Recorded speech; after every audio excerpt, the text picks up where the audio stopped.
Our Father in heaven, thank you for the opportunity to study your word. We come this afternoon asking for grace for the presence of your angels to guide us into the truth. We pray that may you help us understand. May you pour out your later rain upon us by opening our understanding to your word.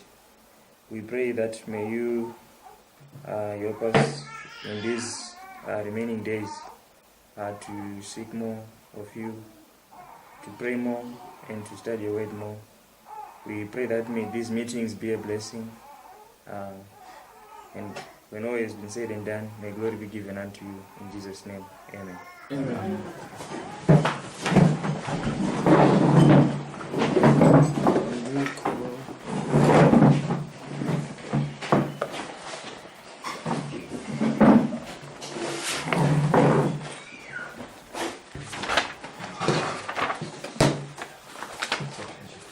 All right. Good afternoon. Afternoon. We managed to reach page, that was page 11. We left on page 11. If you go to your notes, the third set of notes, we were dealing with the east wind. So we will continue with where we left. Are you now on page 11? So we were defining who the dragon power is. That's where we left in Testimonies to Ministers, page 38. Now we go to Revelation 17, verse 12 to 14. Page 11. Yeah, on page 11. Revelation 17, verse 12 to 14. Page 11. Yes, page 11. This is just written. They're just written. Yeah. First paragraph, under the first paragraph. Revelation 17, verse 12. Verse 12 to 14. Yeah, verse 12 to 14. And the 10 horns which thou sawest are 10 kings, which have received no kingdom as yet, but receive power as kings 1 hour with the beast. These have one mind, and shall give their power and strength unto the beast. These shall make war with the Lamb, and the Lamb shall overcome them. For he is Lord of lords and King of kings, and they that are with him are called and chosen and faithful. Okay. These have one mind, and shall give their power and strength unto the beast. Now, who is being referred to here? Which kingdom is this one? The 10 horns which thou sawest are 10 kings which have received no kingdom as yet. Which kingdom is this? The 7th kingdom. And what do we call it? The United Nations. Right? That's the only power that we expect now to fulfill this prophecy. Because there's no other power at the end of the world that is going to be a fulfillment of this prophecy. We are we are far close to the end of the world. We do not expect another power to fulfill this duty of being the dragon power. Is there any other than the United Nations that we expect to fulfill this one?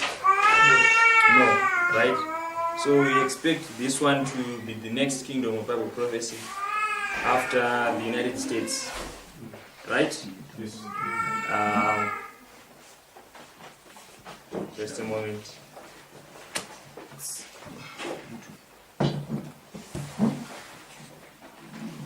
So the United Nations is the one we expect to fulfill this purpose. Now, what is the work of the dragon according to Testimonies to Ministers, page 38? It's to war with the saints, right? it says, kings, rulers, and governors have placed upon themselves the brain of Antichrist and are represented as the dragon who goes to make war with the saints. So it's the power that wars against God's people. In Revelation 16, how many powers lead the world to Armageddon? 3, right? Which ones do we have? The beast, the dragon, and the false prophet, right? Now, in which power does the persecuting role? It's the dragon. It's the one that does the dirty work of fighting against God's people who keep the commandments and the faith of Jesus. It's the one that spills the blood. Even in the time period of the papacy, when it was supreme, it was the kings of Europe, who did the role of persecuting God's people, right? So that's the United Nations in our time. Now let's read These Have One Mind, the quotation.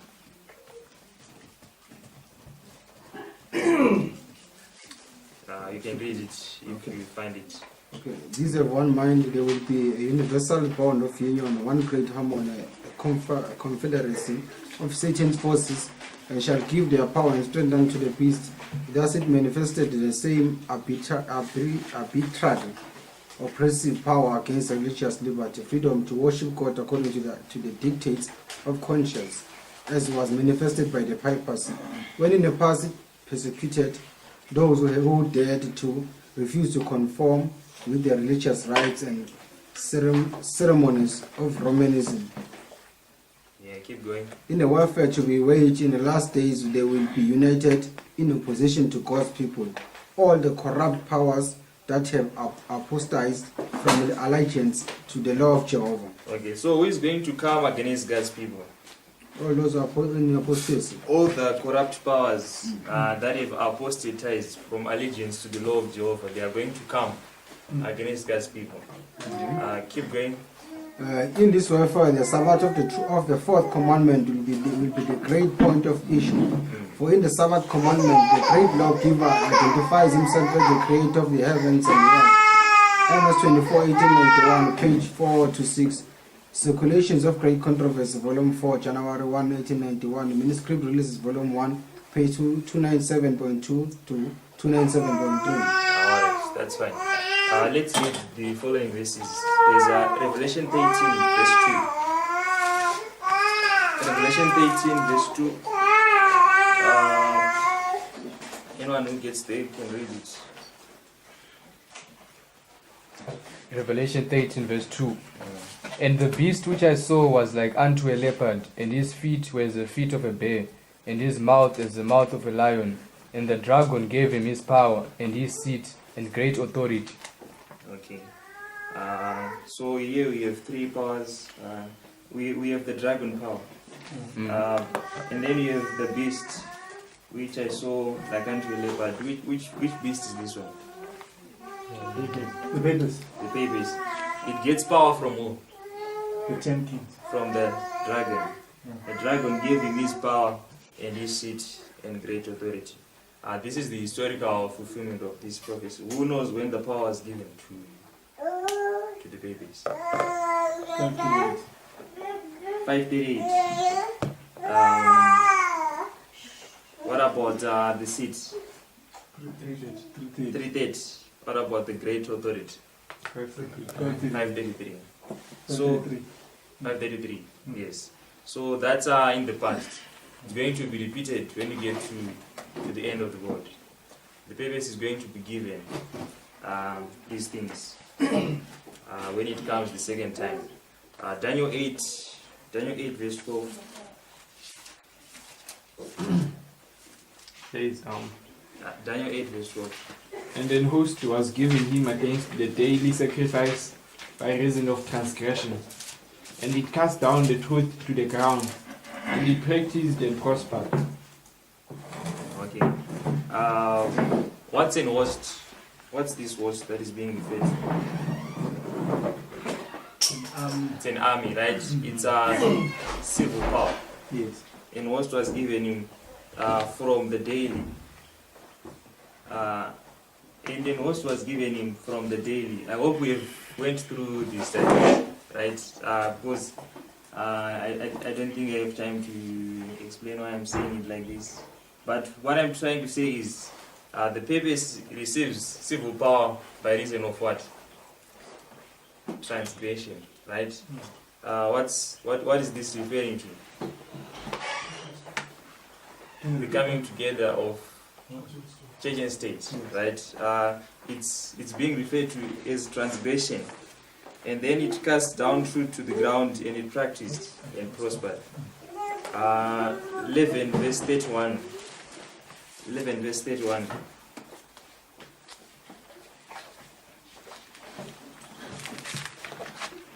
Verse 31. Yeah. And arms shall stand on his part. Okay, who is being referred to? That is given these arms. It's the babies, right? Keep going. And they shall pollute the sanctuary of strength, and shall take away the daily sacrifice, and they shall place the abomination that maketh desolate. Okay, so here you have arms standing on the papacy's part, and then they shall pollute the sanctuary of strength. And then they place the abomination that make it desolate. But you have the daily first, and who is the daily? What's the daily? It's paganism. So paganism is to be removed for the papacy to come, right? And in our time, that is pointing to which power? Which power is this? That's USA, right? USA is to be removed first, then the papacy comes after. Let's go back to Daniel 8. I hope my references are correct here. Daniel 8 verse 11.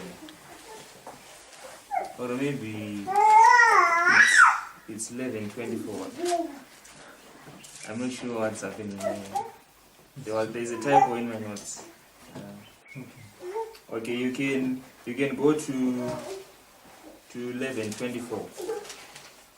11:24 is just the time period where we have the supremacy of Rome. That's someone can read it. Daniel chapter 11, verse 24. He shall enter peaceably even upon the fattest places of the province, and he shall do that which his fathers have not done, nor his fathers' fathers.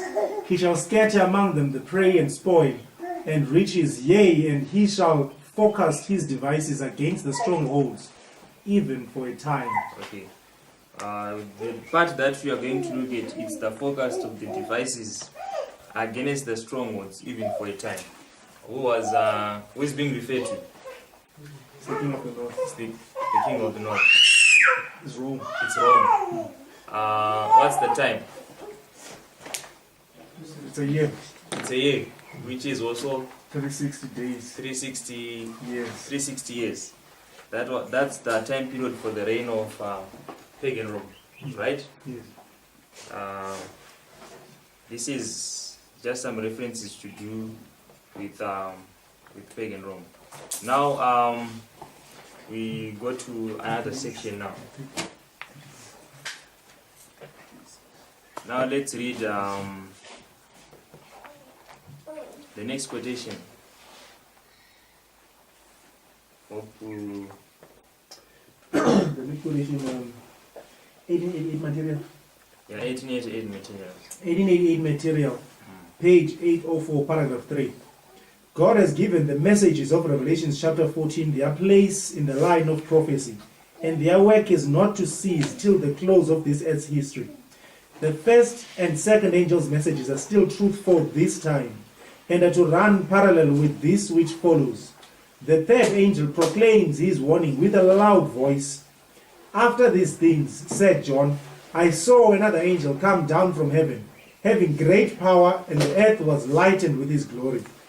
In this illumination, the light of all the three messages is combined. Okay, we will come back to the things we were referring to. Now we are going to this issue of the three angels' messages. the history of the first and second angel's messages, it's this. That's the first line. But we are told that in the history of the third angel's message, it must parallel this history, right? This history is also known as the seven thunders, right?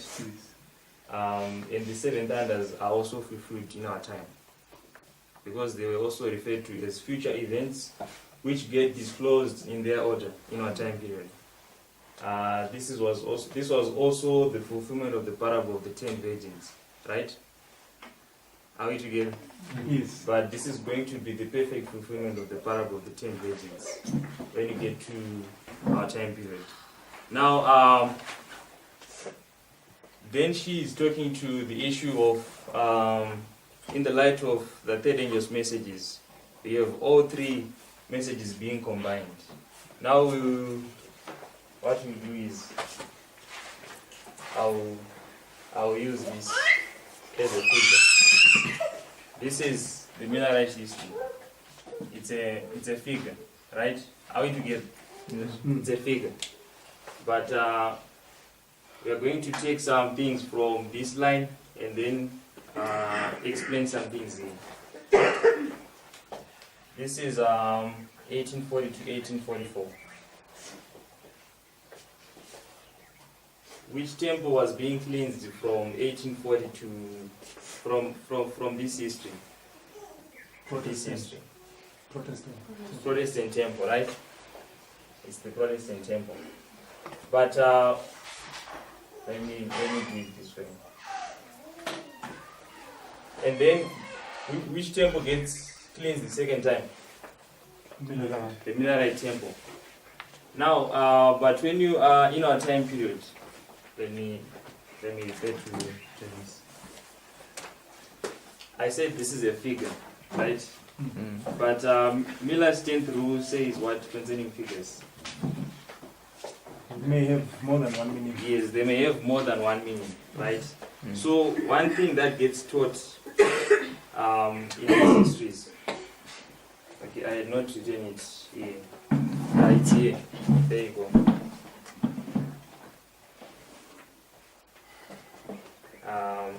1 Peter 4:17 says what?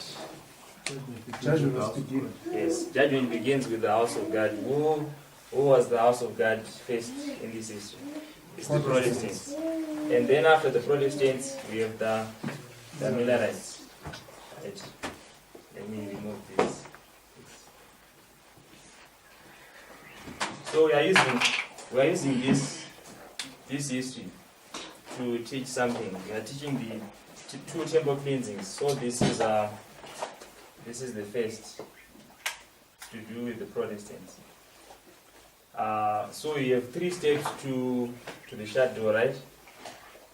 Is it correct? No. Yes. So what's the first step here?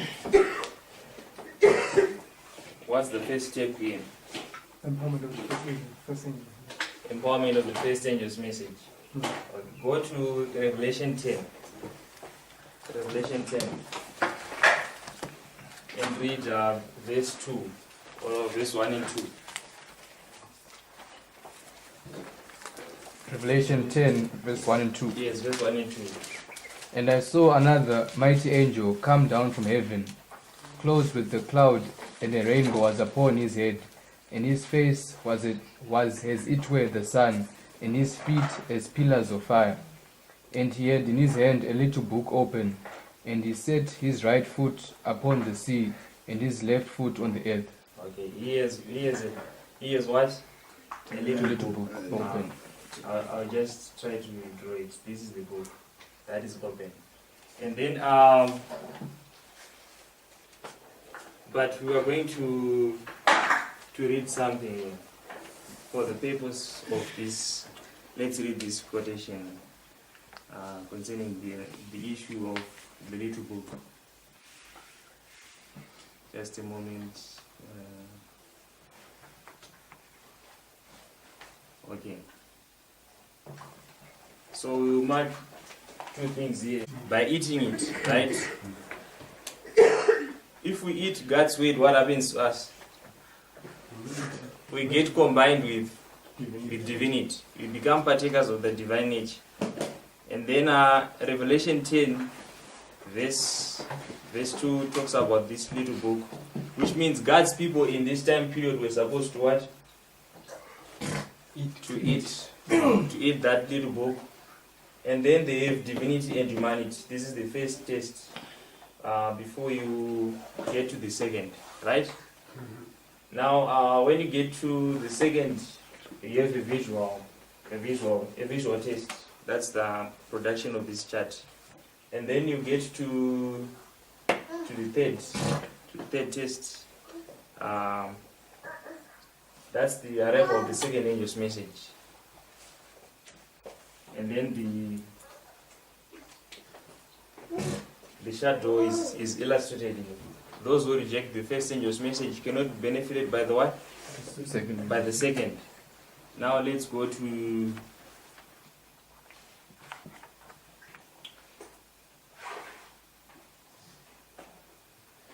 we are going to go to this history, to the history of the midnight cry. Now let's read early writings. This is early writings 238, paragraph 3. But before we read this one, I think I need to refer you back to the quotation which we had first. This is 1888 materials, page 804, paragraph 3. It says, the first and second angel's messages are still truth for this time. But it says,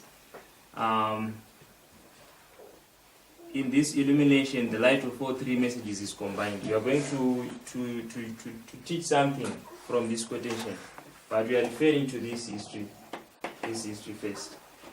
Go to early writings 238, paragraph 3. Early writings 238. Are we on the notes? Paragraph 3. These ones that I'm referring to, you don't have them. Someone can read this one. It says in the very part of the land. In every part. Sorry, in every part of the land. Light was given upon the second angel's message. Right. This is when the second angel's message arrives. Okay, keep going. And the cry melted the hearts of thousands.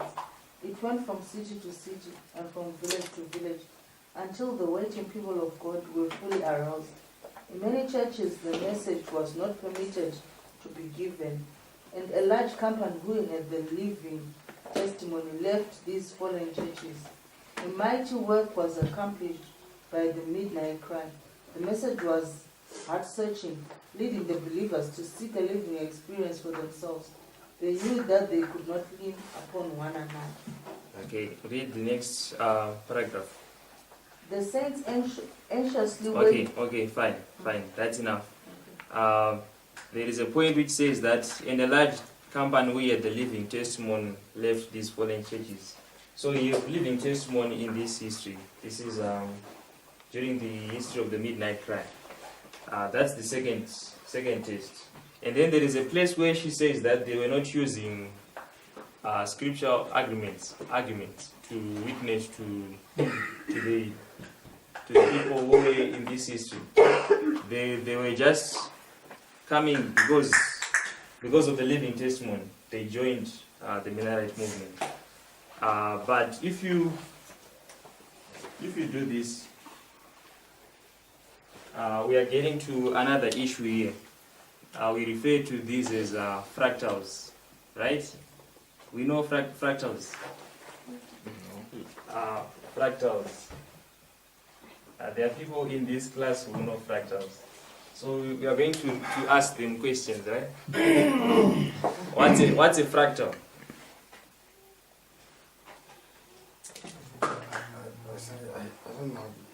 I forget the definition of it. What's a fractal? A repeating pattern that occurs in different sizes and It's a repeating pattern. That is what? That repeats in all what do you call them? Microscopic sizes. That repeats in all microscopic. No. Wait, yeah, I am failing to get the word. Yeah. But at all, or it repeats at all scales. At You all will see the scales. same pattern at all Oh, yes. scales of whatever. I would define it as a portion of a wall. That is the characteristics of the wall. Did you hear it? Right?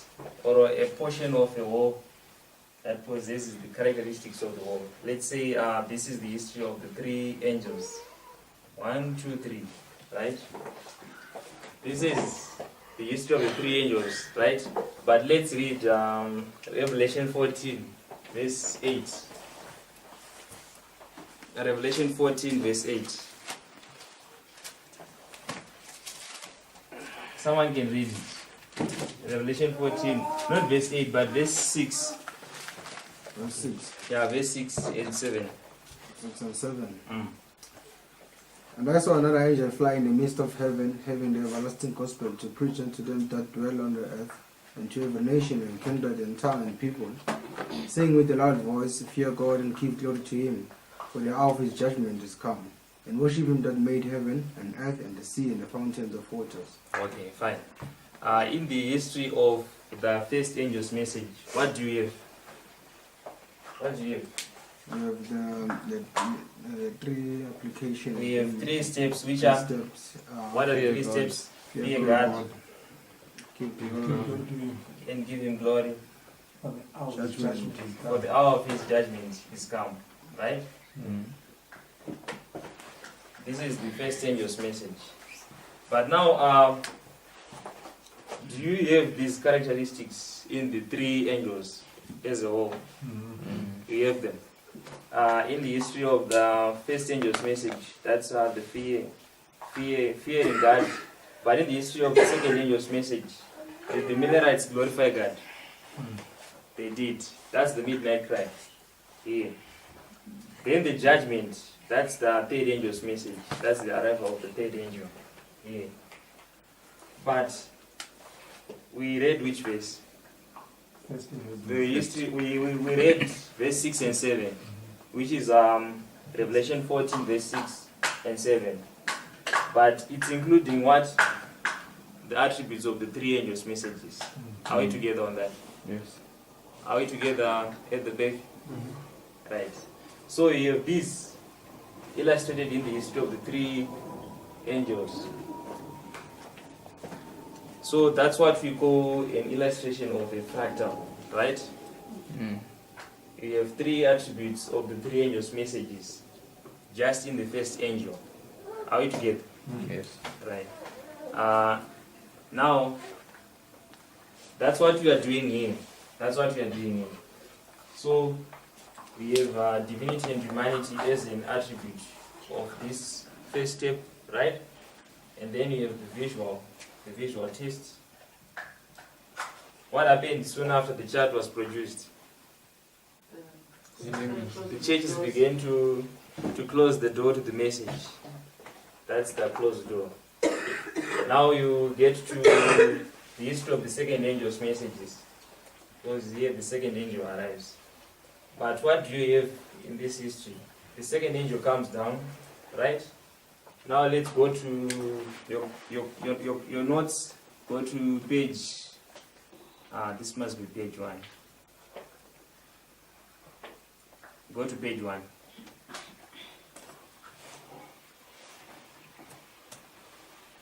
Page 1. On the news. Yeah, on the notes. Okay, let me search for it.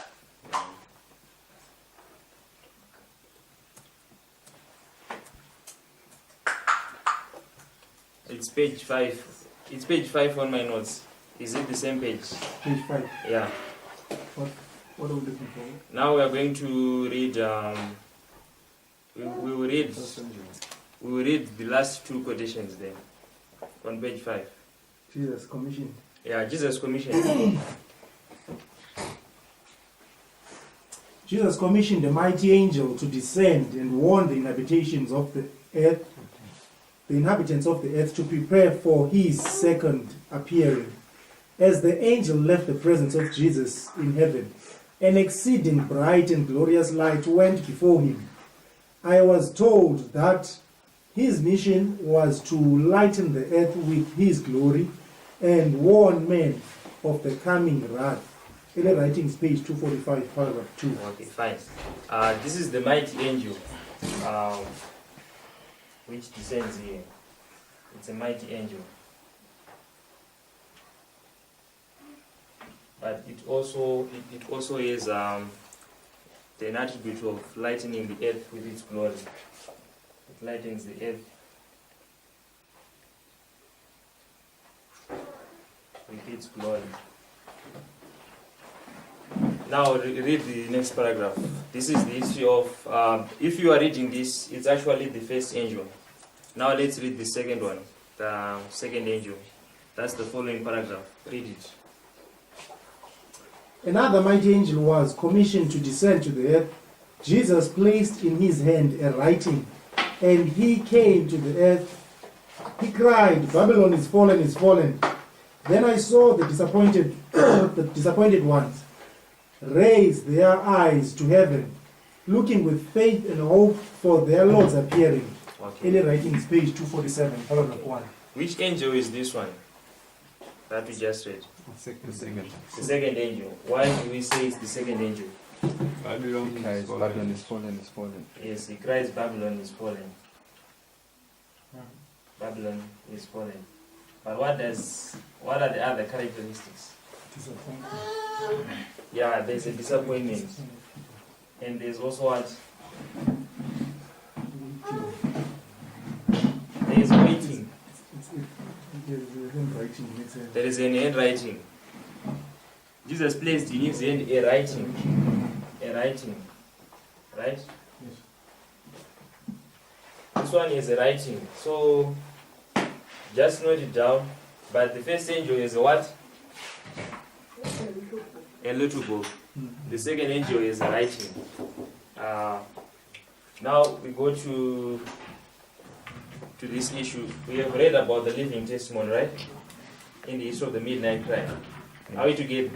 Yeah. There was the living testimony manifested in this history. Then after that, what do you have?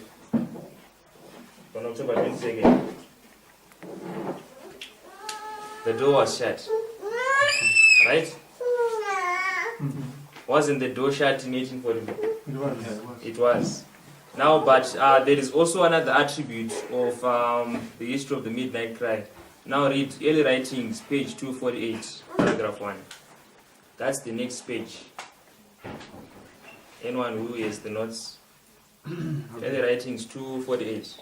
It says, Jesus commissioned other angels to fly quickly to revive and strengthen the dropping faith of his people and prepare them to understand the message of the second angel and the important move which was soon to be made in heaven.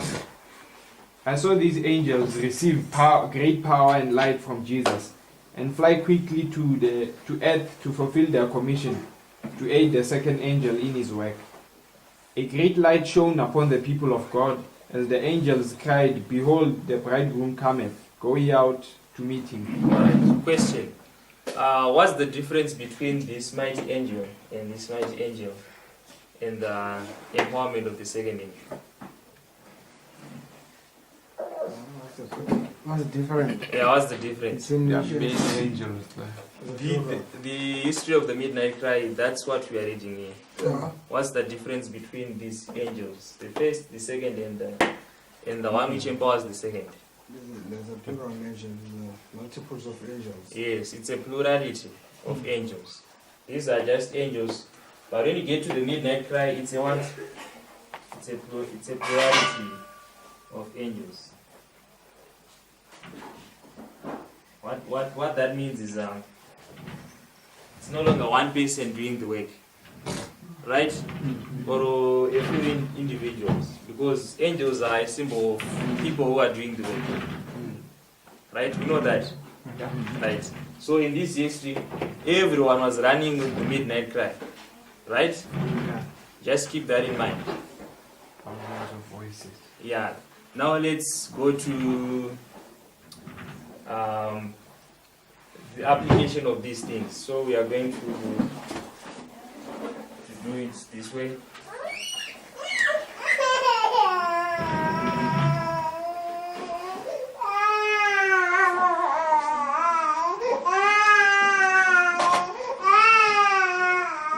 Now, if we read that quotation that we read,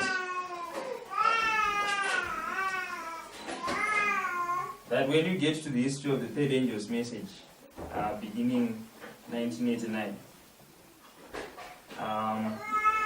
then 2001, signed the law, close of probation. Right. What we are going to do here, we agreed that these are figures, right? This is teaching what? From this history, this is teaching what? The two temple cleansings, right? Protestant temple, Millerite temple. But if you are considering the judgment aspect, the opening and the close of judgment, that's this, that we have here. This is the opening of the judgment. And then this is the close of the judgment. That's another teaching. Now I'm going to give you a question here. What happens when the second angel's message arrives?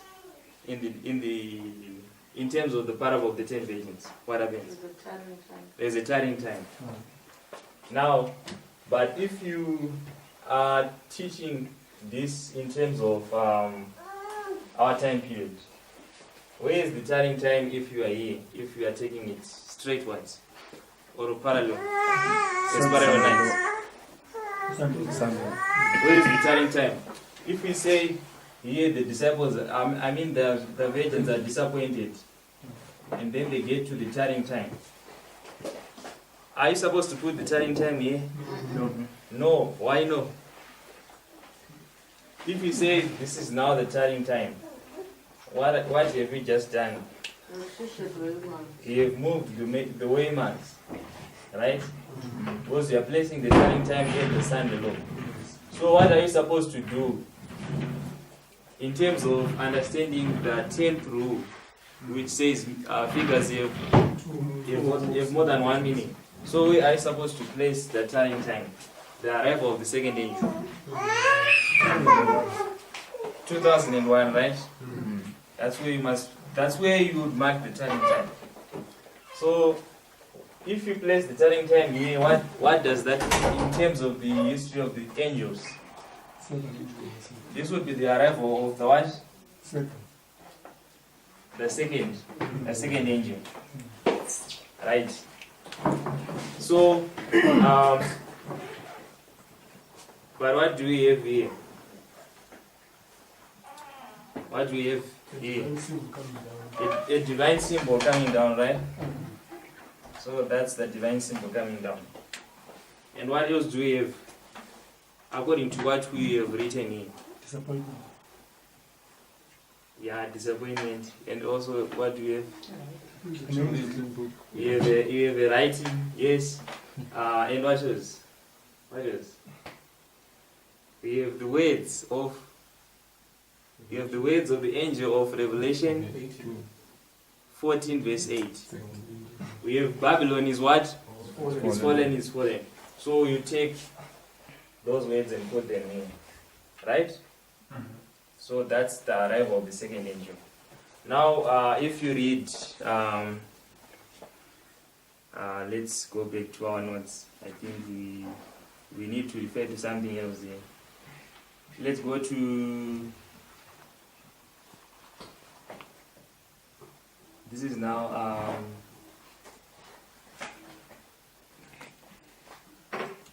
early writings 279. Early writings 279. Paragraph 1. This one you don't have no notes, so you have to read it.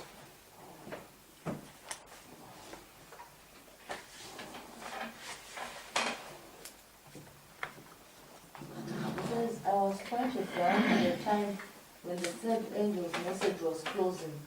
The power of God had rested upon his people. They had accomplished their work and were prepared for the trying hour before them.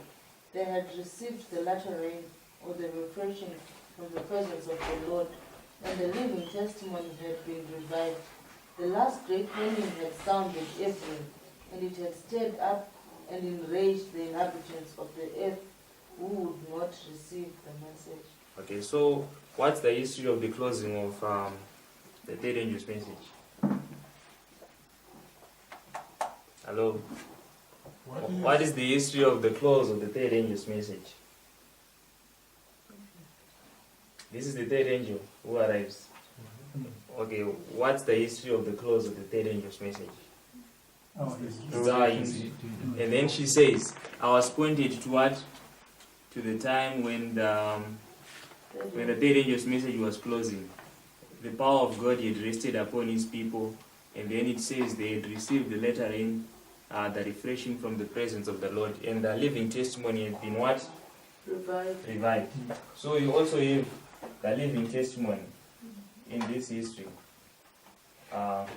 When the third angel's message is closing, the history of the third angel's message is closing. Just as we have the living testimony in the midnight cry history, right? We have a living testimony in the history of the third angel's message, when they had received the letter rain and so forth. So, here, what do we mark? Divinity flashing through humanity, right? Or a combination of divinity and humanity. And then you have the second step and the shadow. This also repeats here when the writing comes, people are supposed to eat this message. And then they have the living testimony. Because Sister White says, once you eat this message, what happens? You become a partaker of what? Divine nature. And then you manifest the glory of God. That's what they did. They gave the glory in the history of the midnight cry, and then the door shut. So now we will do okay, I'll just ask questions on this one. How did Christ cleanse the temple? At his first ministry, how did he do it? Drove out. How did he do it? He what? He drove out the people, the changers of money, and all the people who. Okay, let's read Desire of Ages 162. Desire of Ages 162, paragraph 1. We are looking at how Christ cleansed the temple. Because we said this is the first temple cleansing. So we'll look at how Christ did it. It's DA 162.3. Yes. Christ spoke with the authority of the king, and in his appearance and in the tone of his voice, there was that which they had no power to resist. At the word of command, they realized, as they had never realized before, their true position as hypocrites and robbers. When divinity flashed through humanity, not only did they see indignation on Christ's countenance, they realized the import of his words. They felt as if before the throne of the eternal judge, with their sentence passed on them for time and eternity. For a time they were convinced that Christ was a prophet, and many believed him to be the Messiah. The Holy Spirit flashed into their minds the utterances of the prophets concerning Christ. Would they yield to this conviction? Okay, so question. How did Christ cleanse the temple the first time? Divinity flashed through humanity, right? Because it was a combination of what? Of both. Divine nature and what? And human nature. And then, how did the people respond? They were convicted. It says, the Holy Spirit flashed into their minds the utterances of the prophets concerning Christ. Would they yield to this conviction? Now, what's the work of the Holy Spirit? Convict us of what? Sin, righteousness, and judgment. That's the everlasting gospel. sin, righteousness, and judgment. Right. So the first step is conviction of sin, right? And that is the work of the Holy Spirit. And that is how the temple cleansings begin. That's the conviction of sin, then righteousness and judgment. So when we say this is the second temple cleansings, and we have agreed to take this temple and replace here, therefore we must also take this temple and apply it where? I mean the first illustration. Where will we apply it in our time? From 9/11. Yes, from 9/11. Right, we will take this down, this angel. Which angel is this? The first angel. The first angel. Right, that's Revelation 10. And what do we have fulfilled on August 11, 1840? Which is the what of Islam? The restraint of Islam. So that means you have to bring down what? The restraint of Islam. Here. Islam is restrained when you get to the empowerment of the first angel. So this would be 1E. Right? Are we together so far? Yes. Right. Now, so what does that imply? Since 2001, in terms of what we just read, we have conviction of sin being marked where? Where do we mark conviction of sin? That's 2001, conviction of sin. And then righteousness and judgment. Now, let's bring down what as well, if you are considering this temple. Huh? The charts. So, how many charts do we have now? Two. So we bring 2. Because this one, the 1850 chart, was not produced until you get to 1850. So the charts also become a visual test when you get to 9/11. Are we together? Then soon after the chart was produced, what happened? The doors were closed, right? So what does that mean when you are in this history? The message begins to be rejected. Yeah, and then what else that accompanies the chart in our time period? Closed door. Yeah, in terms of the shut door, that means you are just close to your close of probation, right? That's what it means. You are living in the history of the visual test. And very soon we have a shut door, beginning with different groups. I will not get to that issue. Now, so what have we just done? If we take these 3 attributes and place them here, we have just combined things, right? What have you combined? We have combined this history, and that's the charts and the empowerment of the first angel's message, which is the restraint of Islam. And then we have also taken the parable part of the virgins, which is the turning time to the shut door. What's the turning time?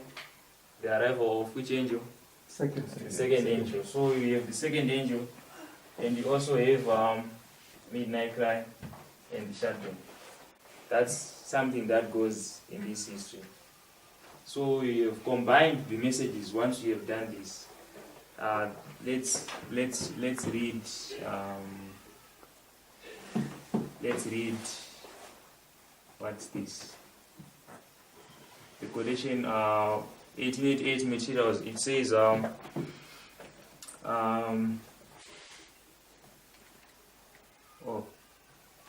just a moment.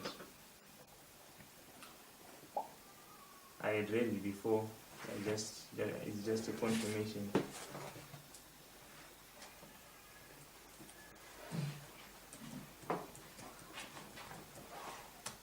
That's what it says here in 1888 materials 804 paragraph 3.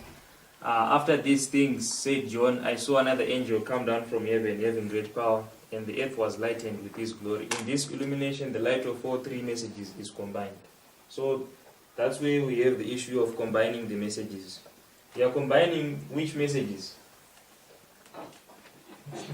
The first, the second, and the third, right?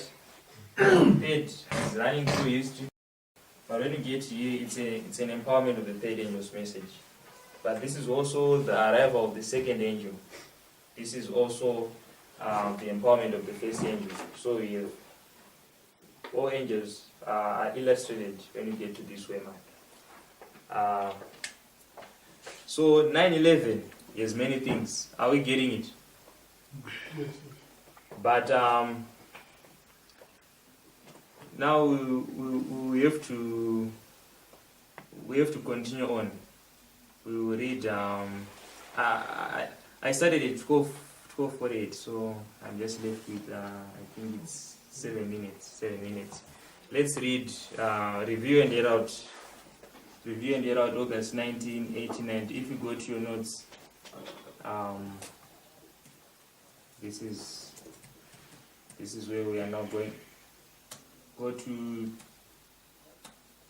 page 6. Page 6 of your notes.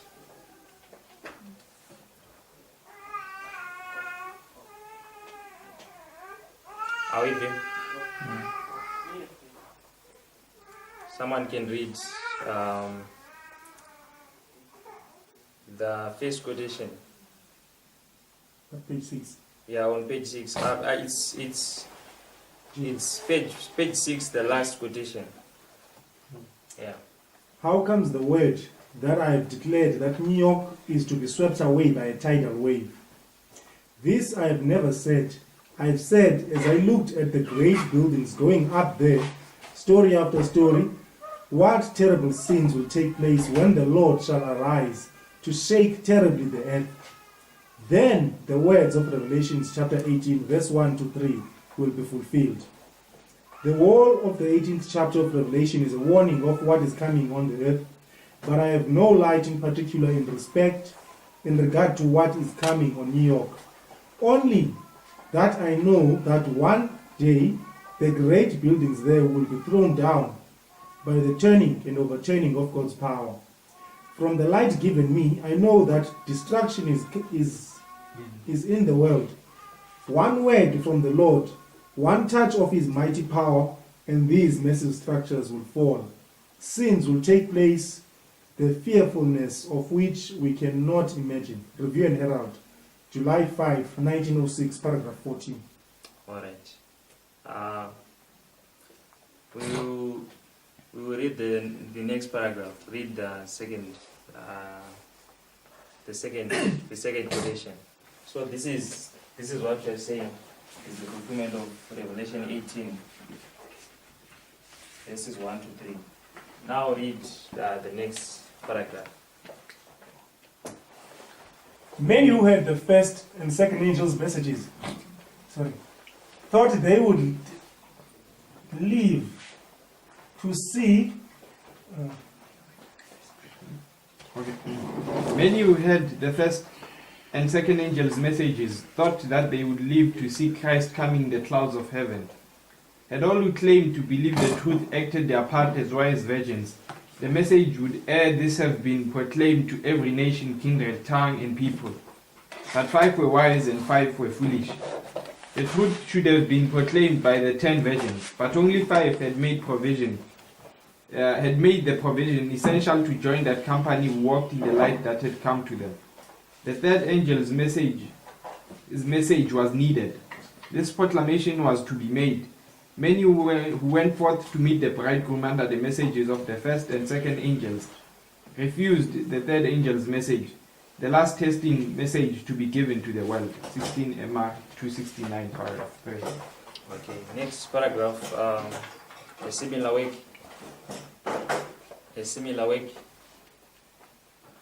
Do you have the notes? Okay, yeah, it says a similar work will be accomplished when that other angel represented in Revelation 18 gives his message.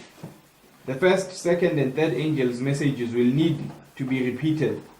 The call will be given to the church, "Come out of her, my people, that ye be not partakers of her sins." Babylon the Great is fallen, and is become the habitation of devils, and the hold of every foul spirit, and the cage of every unclean and hateful bird. Okay, that's fine. So, these individuals who went through the history of the first and second angels' messages, they thought they were going to witness what? The second coming of Christ. But what happened? Yeah, and they were supposed to go through the third angel's messages, right? And then after that, Christ would come. But it didn't happen, right? So then what happens? A similar way could be accomplished when that other angel represented in Revelation 18 gives his message. But it says that men who went forth to meet the bridegroom under the messages of the first and the second, they refused which message? The third. What was the third angel's message? The last tasting message, which was the truth concerning what? The Sabbath, right? They're supposed to continue on in the history of these angels. What happened in the history of 1844 to 1850? The Sabbath truth was being given to Adventism. But some of them who went through this history, did they accept the Sabbath truth? No, they didn't accept that truth. So what happened is there was need for a repetition of this history, right? If they had accepted the Sabbath truth, then Christ would have come. But now you hear something here being said. It says a similar way could be accomplished when that other angel, which is the angel of Revelation 14:18, comes. And then it says, in the history of the angel of Revelation 18, what is supposed to be repeated? The first, second, and third angel's messages. So, in the history of the third angel's message, we are repeating what? The history, we are repeating the first and second angels. So, you have the first, second, being repeated in our time period, which means this will be the perfect fulfillment of the third angel. But now we have to add other things. Now let's go to page 7. Go to page 7 of your notes. We are going to add another thought. The last quotation, Manuscript Releases, Volume 2, page 18, paragraph 2. The truth for this time, the third angel's message, is to be proclaimed with a loud voice, meaning with increasing power, as we approach the great final test. Okay, so what does it mean that we have the loud voice here? What does it mean? The third angel's message is to be proclaimed with a loud voice. And we are saying it arrived in this history, but it gets proclaimed with a loud voice. What does that mean? With increased power. With increasing what? Power. With increasing power. So it means, just a moment.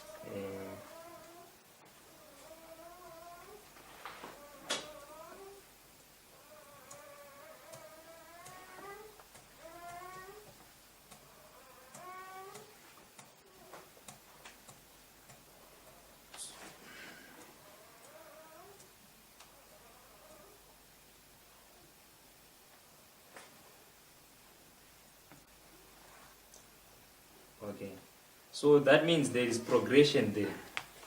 When you are referring to the issue of the loud voice of the third angel, it's a progressive work. Are we together?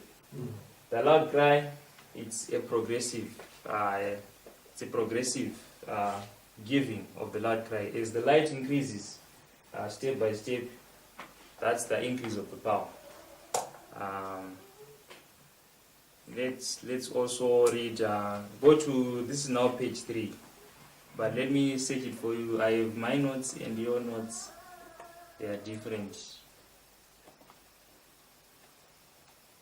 For you it's on page,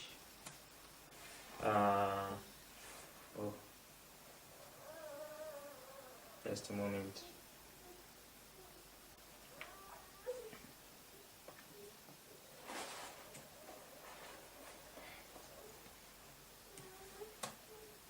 Go to page 3 on your notes.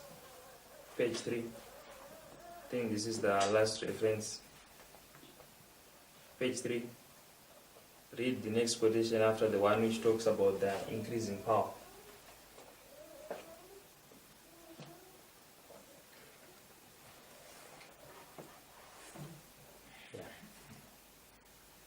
Last quotation. Are you not finding it? Let everyone who claims. That's the quotation. Page 3. Yeah, on page 3. It's a number 314. It's a review and around November 22, 1892. Paragraph 7. It's not here. Of course. You don't have it. It's in page 8. Paragraph 7. Yeah, it's in page 8. It's in page 8. Yeah, you can read The it. first paragraph. Okay. Let everyone. Yeah, let everyone. Let everyone who claims to believe that the Lord is soon coming search the scriptures as never before. For Satan is determined to try every device possible to keep souls in darkness and blind the mind to the perils of the times in which we are living. Let every believer take up his Bible with earnest prayer that he may be enlightened by the Holy Spirit as to what is truth, that he may know more of God and of Jesus Christ whom he has sent. Search for the truth as for hidden treasures and disappoint the enemy. The time of test is just upon us, for the loud cry of the third angel has already begun in the revelation of the righteousness of Christ, the sin-pardoning Redeemer. Okay, so just a moment. What is she saying here? She's emphasizing all of us being Bible students, right? But she also emphasized something on the loud cry. What is it? What does she say? This is the what? Test of us. This is the beginning. Okay, the time of test is just upon us, for the loud cry of the third angel has already begun.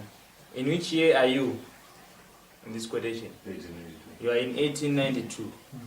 And then she is saying the loud crying of the third angel has already begun in 1892.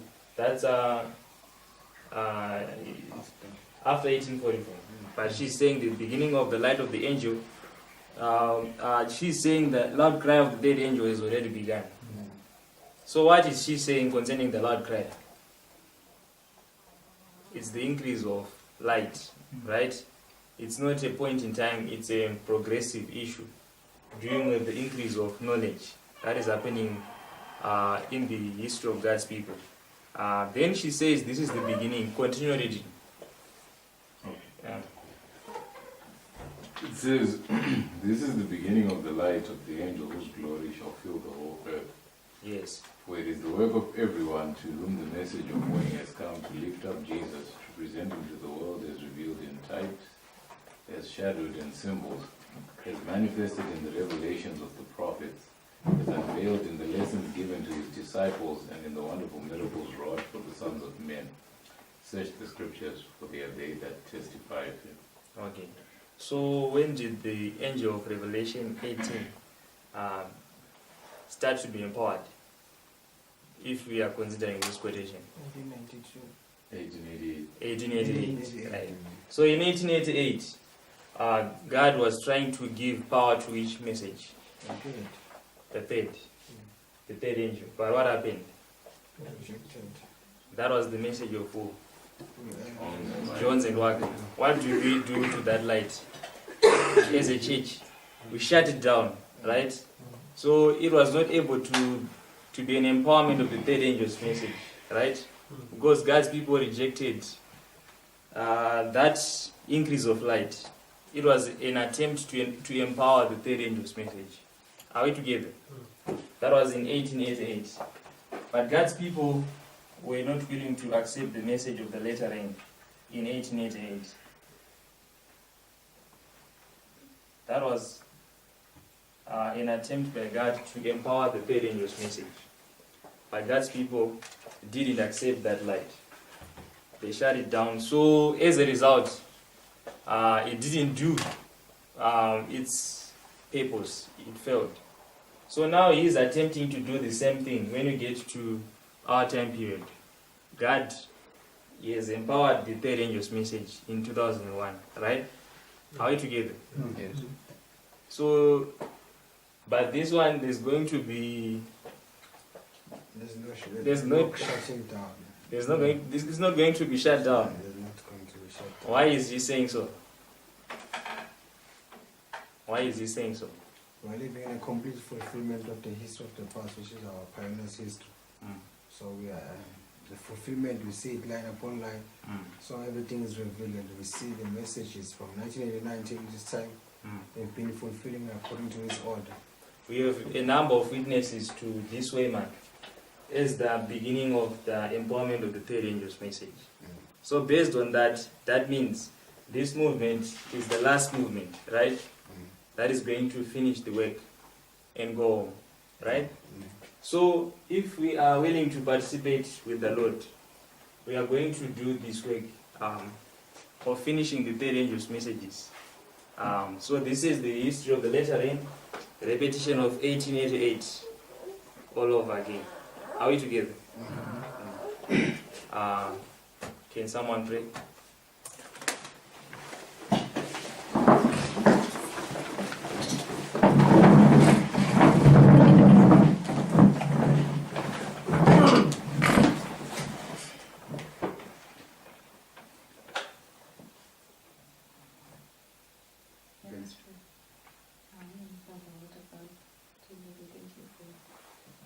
Being amongst us, continuing to pour the messages upon us, and may we continue to receive them and to continue to ask for the Holy Spirit to continue to enlighten our hearts. Help us, Lord, not to be as the foolish virgins who refuse to hear these messages. Lord, at times it seems too much information at once, but we continue to plead for endurance and for our minds to be able to absorb all the messages that you have for us. Please us, Lord, as we're about to pray,